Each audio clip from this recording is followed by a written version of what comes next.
महामहिम, आपके आदेशानुसार महल की सुरक्षा व्यवस्था और भी अधिक बढ़ा दी गई है। किंतु हम अभी तक उन दुष्टों को पकड़ नहीं पाए जिन्होंने मेरी बहन पर आक्रमण किया। महामात्य, आखिर किसके संकेत पर उन्होंने ये दुस्साहस किया और फिर वो कहां लुप्त हो गए? मैं भी यही जानना चाहता हूं महामहिम, और उसी दिशा में कार्य कर रहा हूं, और शीघ्र अतिशीघ्र उन्हें धर पकड़ लिया जाएगा।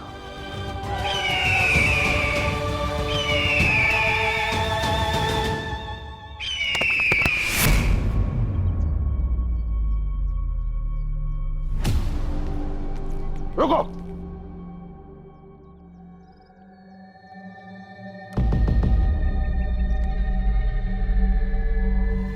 करीब सोचिए महामहिम कि चील ने अजगर पर आक्रमण क्यों किया होगा?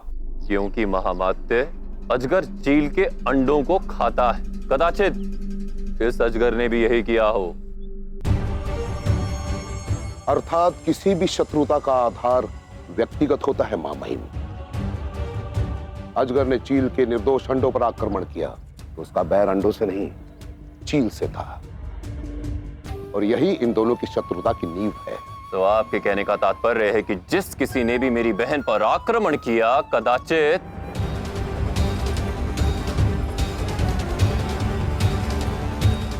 वो मुझसे कोई व्यक्तिगत शत्रुता रखता हो, है ना? कदाचित आपका कथन सत्य है महामहिम।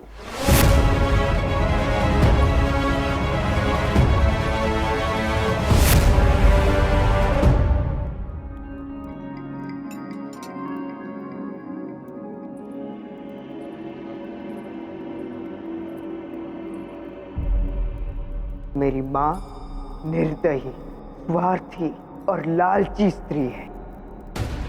मेरी माँ ने कुछ पनों के लालच के लिए मुझे मेरी माँ ने शिकारी को बेच दिया। एक बार उनसे मिलना चाहता हूँ ताकि उनकी आंखों में आंखें डालकर ये बता सकूं कि उनका ये पुत्र अपनी माँ से कितनी घृणा करता है। बुरा!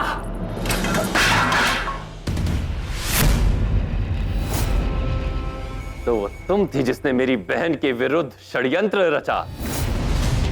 मैंने तुम्हारे पुत्र को मारा तो उसका प्रतिकार लेने के लिए तुमने मेरी बहन पर आक्रमण करवाया।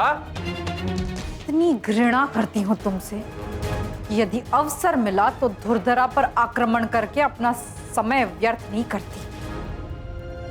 सीधी तलवार तुम्हारे हृदय के आर पार कर देती। किंतु ये भी मेरे लिए एक आनंद की बात है कि और भी ऐसे लोग हैं जो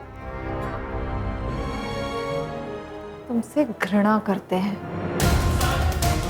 तुम्हें आहत करना चाहते हैं। और ये तो और भी प्रसन्नता की बात है कि तुम्हें अनुमान ही नहीं कि वो लोग कौन हैं। कदाचित वो ऐसे सांप हैं जिन्होंने अपनी केंचुली उतारी ही नहीं। कदाचित उन्हें पहचानना तुम्हारे लिए अत्यंत कठिन हो। कदाचित मित्र के वेश में तुम्हारे पास ही खड़े हो। सियासत में जब तक मकसद एक हो, हाथ एक होते। मकसद अलग तो दोस्त अलग। मैं दुआ करता हूं कि हम दोनों का मकसद हमेशा एक हो, ताकि इस्तकबाल में उठी शमशीर चीरने को ना झुके।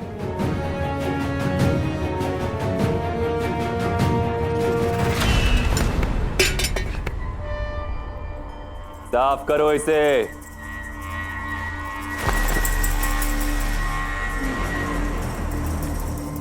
संदेह की एक छोटी सी चिंगारी पूरे साम्राज्य को जलाकर राख करने के लिए पर्याप्त होती है धनानंद।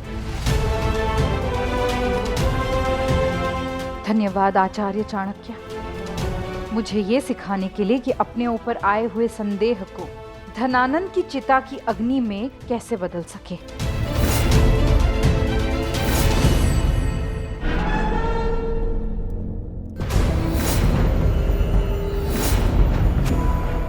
सम्राट की जय हो। आपकी भेंट के बदले यवन सेलुकस की ओर से यह भेंट आई और एक संदेश भी कि आपके द्वारा उपहार में भेजी गई सभी दासियों को अपनी सेवा में रखकर सेलुकस हर्षित है।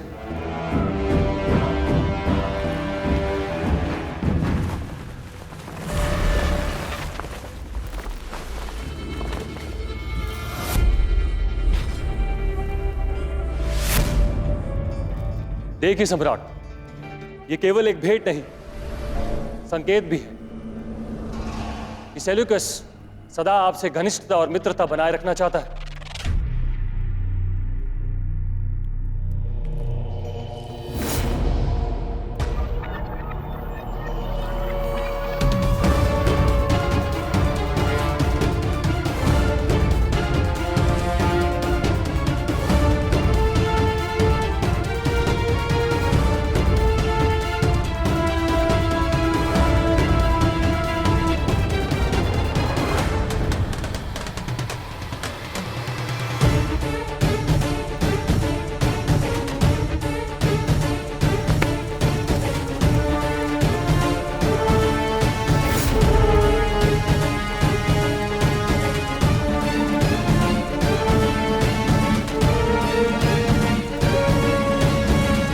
कदाचित वो ऐसे सांप हैं जिन्होंने अपनी केंचुली उतारी ही नहीं।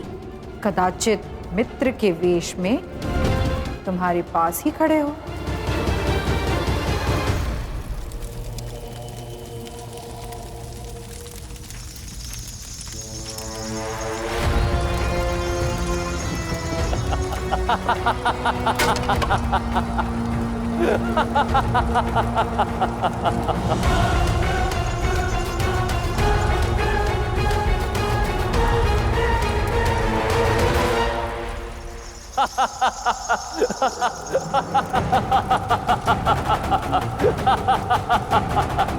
महामहिम, ये क्या? भविष्य में सेलुकस के साथ कई संधियों के बारे में विचार किया हमने, और ऐसे में उसके उपहार को जलाना युद्ध को आमंत्रण देना होगा महामहिम। कदाचित इस उपहार की चकाचौंध ने आपकी आंखों से दूर का देख पाने की क्षमता को क्षीण कर दिया है महामात्य। इसलिए आपको दिखाई नहीं दे रहा कि विरोधी हमारे विरुद्ध शंख फूंक चुका है। मेरी बहन पर आक्रमण कर शत्रुओं ने अपनी चाल चल दी। अब मैं चलूंगा अपनी चाल। हमें सचेत रहना होगा महामात्य, शत्रु कोई भी हो सकता है। सेल्यूकस भी अंततः इस धरा पर शासन करने का ही तो स्वप्न देखा था ना उसने। हो सकता है मित्र के वेश में वही हमारा शत्रु हो। अपने गुप्तचरों को चौकन्ना कीजिए महामात्य और पता लगाइए कि उस सेल्यूकस के मन में और उसके सैन्य शिविरों में आखिर चल क्या रहा है। निश्चिंत रहिए महामहिम।